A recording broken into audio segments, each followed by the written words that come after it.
Hello, xin chào anh em nhé. Hôm nay có con chuột cũ này thì nó bị double click ý. Thì hôm nay tôi sẽ sửa chữa nó là tí. Thì trước thì cứ nghĩ là nó bụi nó vào ấy thì nó bị double click ấy. Nhưng mà dán nó vào như này rồi nhưng mà nó vẫn bị nhựa. Giờ phải tháo ra thử xem nó làm sao. Mới tháo ra là keo nó dính ở đây không? Dính ở đây là nhục lắm này. Thịt này nó dính rồi anh em ơi. Nhỏ nhỏ rồi.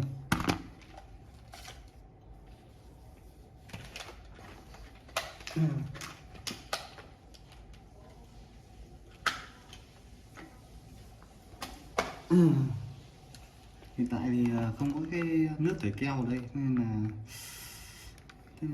có vẻ là nó dính keo vào cái này rồi anh em ạ.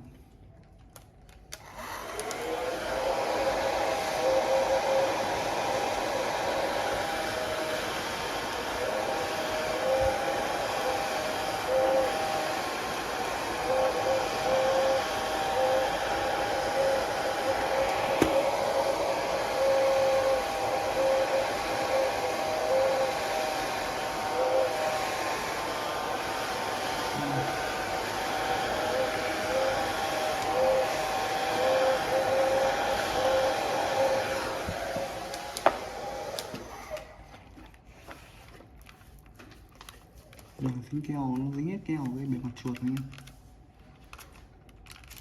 Biết thế ngày xưa không dính nữa để nó đẹp. Ui, đúng là không biết ngu nào anh em ạ. Hết keo này rồi.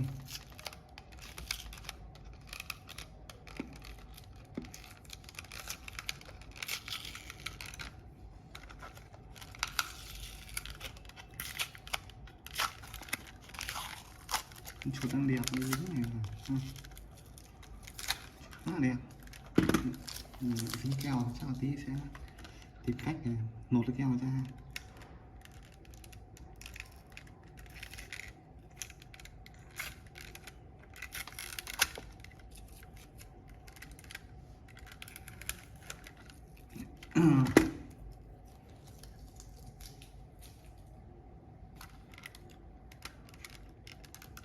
Tháo này ra,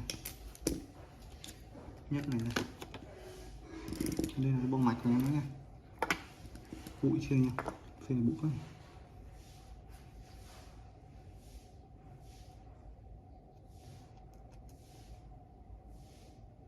Tí xem nào đi, ok.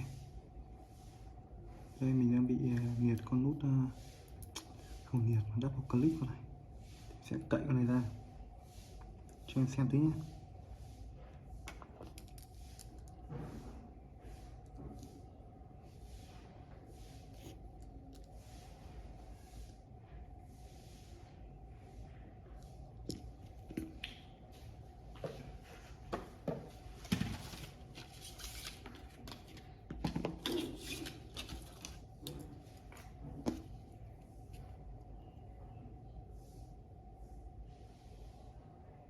Anh em cậy nhẹ nhàng nhé, không nó bay hết đồ bên trong ra.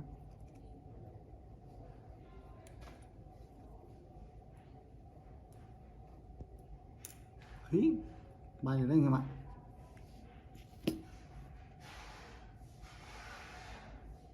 Dùng lâu quá cái tấm đồng nó bị oxy hóa anh em ạ. Đây. Chết cha, mình không biết anh em nhìn được không. Đây, cậy cái phím nha.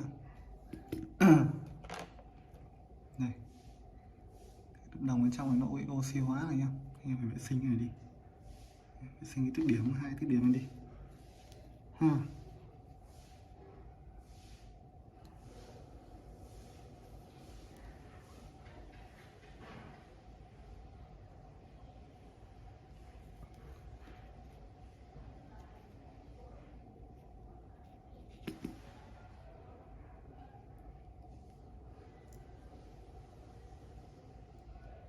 Chết cha rồi, không biết giờ nó cài kiểu gì được rồi, quên mất rồi.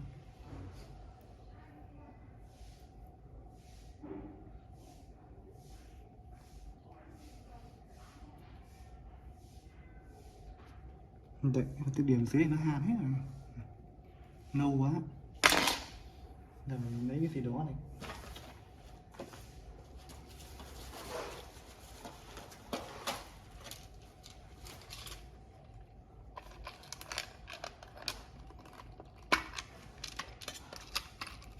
Đây này nghe, tôi là tờ giấy sát này, kiếm cũng là cần có thích là được.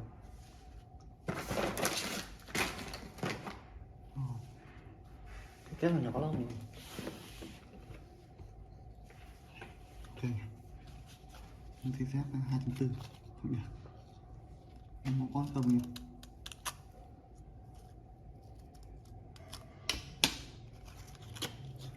Rất sao biết là nó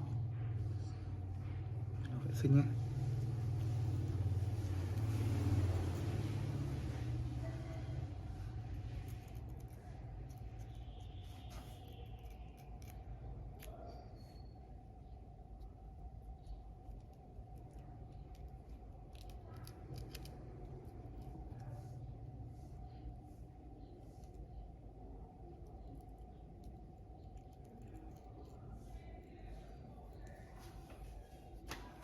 Sẽ thay nút này cũng được, nhưng mà mình tiếc nút hãng quá anh, mình không thay, vẫn dùng được thì nhàng nhào tiết kiệm vậy.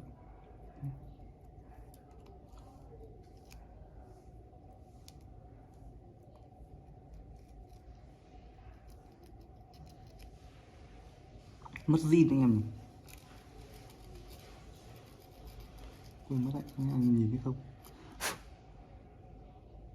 thổi đi cho thêm tí nước bọt này nó mới sờ được.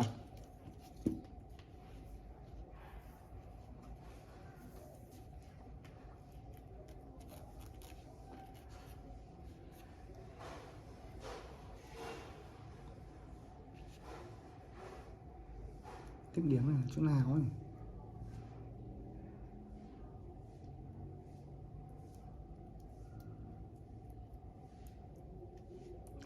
không sợ cái dưới đâu.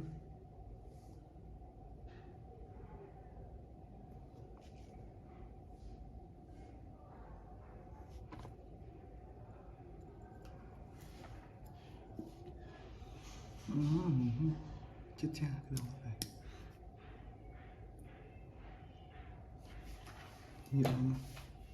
Nhựa quanh trên đây, nhấn xuống đây.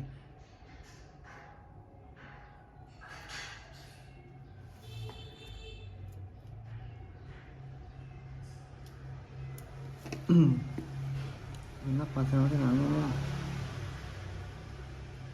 Cái này tí tôi nghiên cứu lắp thế nào tôi lại vào trình diễn cho anh em xem nhé. Quên mất rồi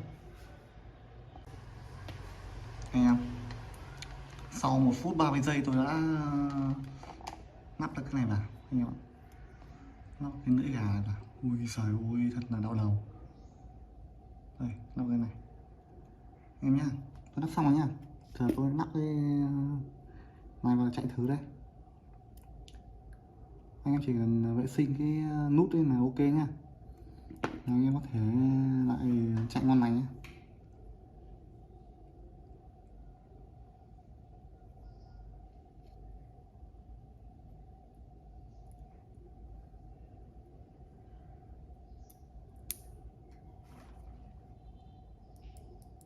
Chạy ngon lành nhá. Thôi áp được vào.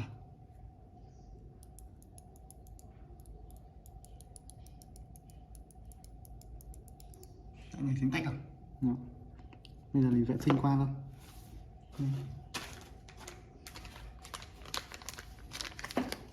Vệ sinh qua tí.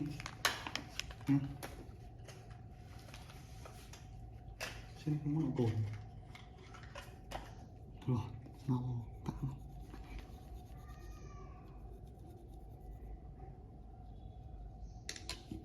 Không sạch.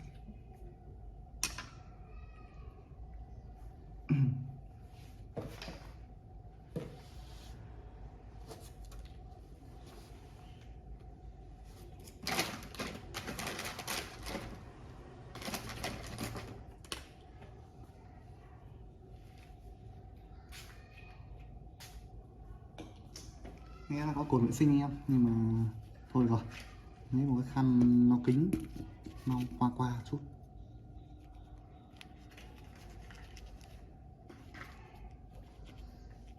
Lót ở móc.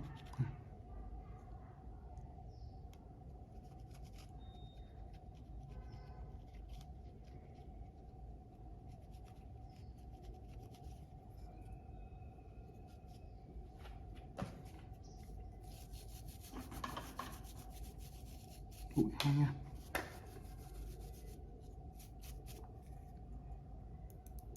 Lại ngon này em. Lại lắc dùng thưa.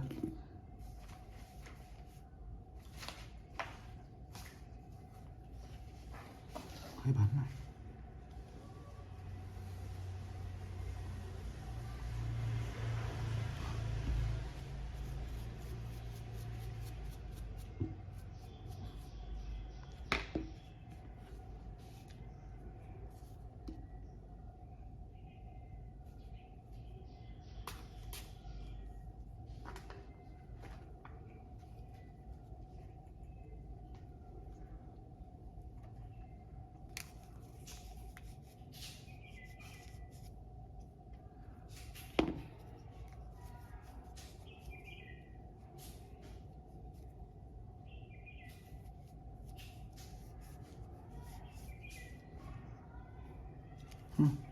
Tạm thời thế này thôi anh em. Đấy nào. Còn một chút nữa. Đấy. Một vài vết nữa thôi. Chắc là trong quá trình sử dụng sẽ lau lốt. Nòng cái lỗ này mệt lắm anh ạ.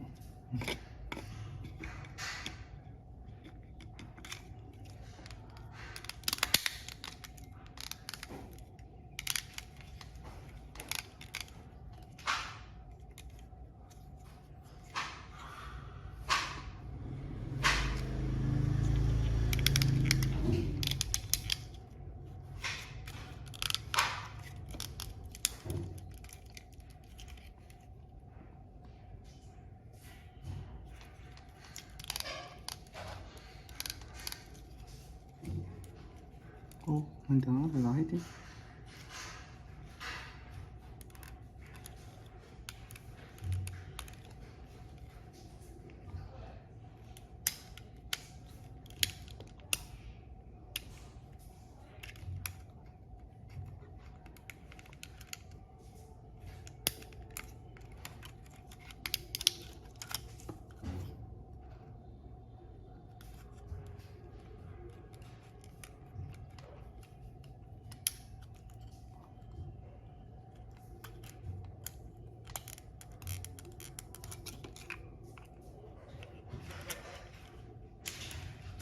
Ok, xong ha. Còn gì nữa ta? Vào đây phím trên này nữa. Không quá thôi, phím trên này ít dùng. Phím này cả trong phần mềm quen mà ít dùng á, ít bấm. Thay đổi DPI dùng quen một mức thì chỉ nhấn một lần.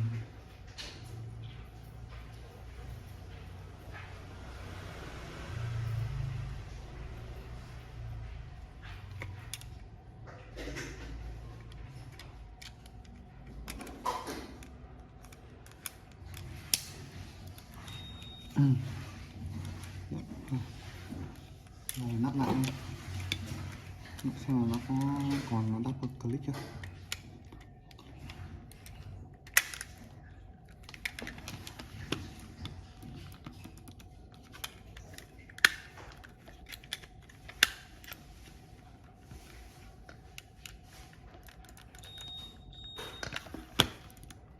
Ô, sao cũng không biết được.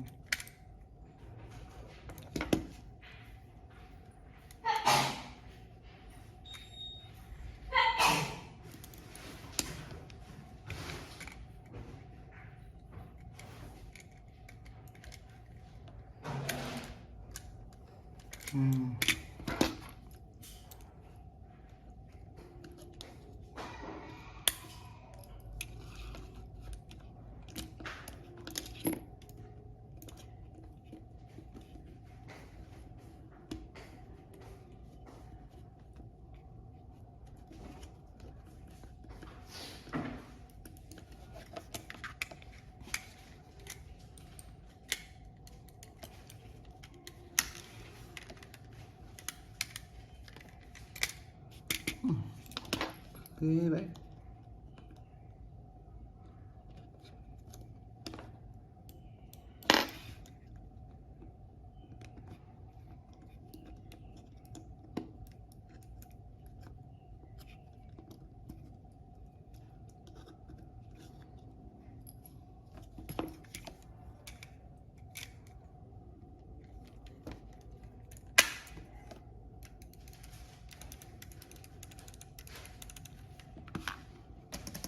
Không thử vào đây xem.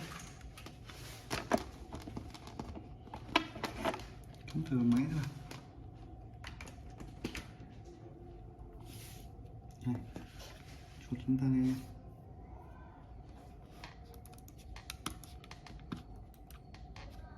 Các anh tắt tắt.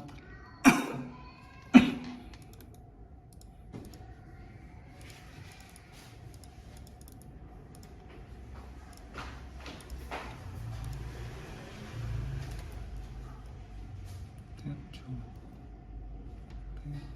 Thế quá.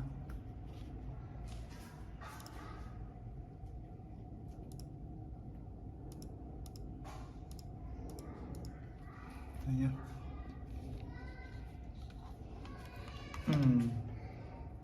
Không còn là click nữa này.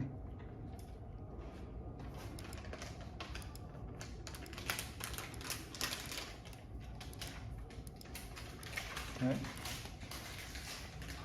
Cái này xem nhá này. 1 nhấn này, 2 nhấn này, 3 nhấn này, 4 nhấn này, 5 nhấn này. Ồ, ngon luôn. Đây nha, này nắp ớt nó chiến kia trước anh nhé. Ngon là ngon là ngon. Rồi tôi lấy cái driver của nó lại. Rồi lấy cái chuột nó cho nào.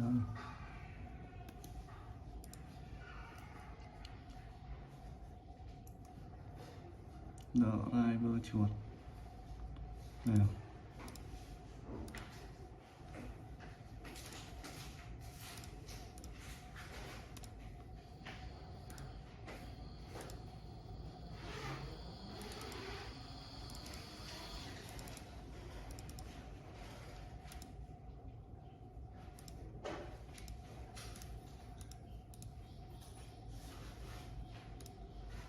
Em đã tí bật đèn anh em xem. Từng nào đang test.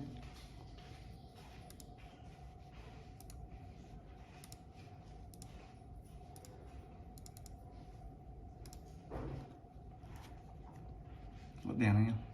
Đây có cái phần mềm đây anh em. Đây. Tí bật đèn này. Toàn đánh tàu này nhỉ? Tàu anh em.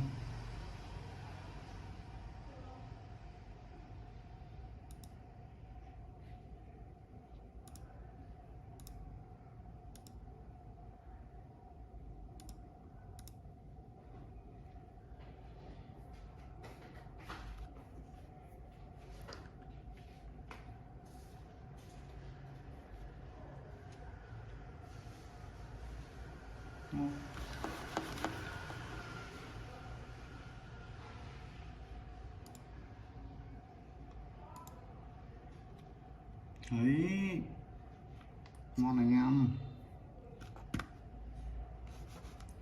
Đây con chuột chúng ta đây, đèn rất là đẹp, dạng tổ ong, rất là tôi dám đất quên em, dám đất ạ. Nó chặt đấy.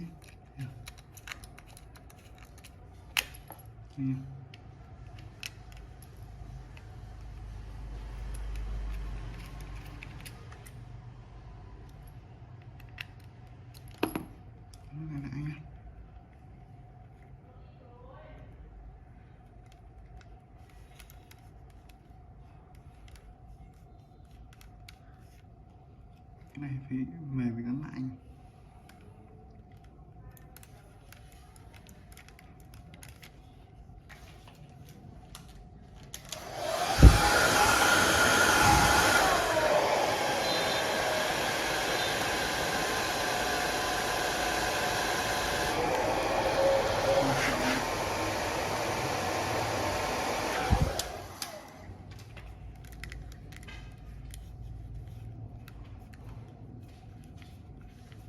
Ok ngon. Xong anh em.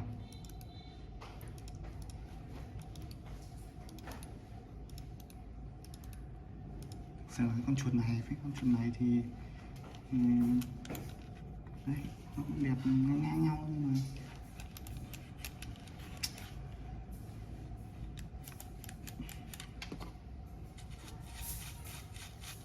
mà con chuột này nó tiếng click to hơn anh em, nó khá là khó chịu trong lúc buổi đêm mình dùng thì nó kêu khá to nhỉ. Còn bên đây thì nhẹ hơn và tiếng im lặng hơn, nó tự có dây rồi, con này không có dây thì ngon.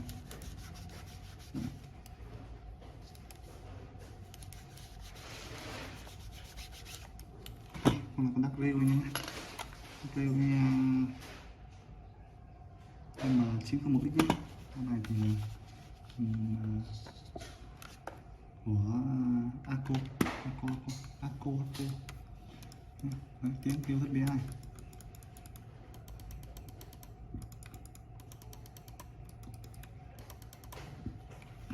Đó, tiếng mỗi con chuột khác nhau ha. Nó có phần điều chỉnh trên đây. Đây nha.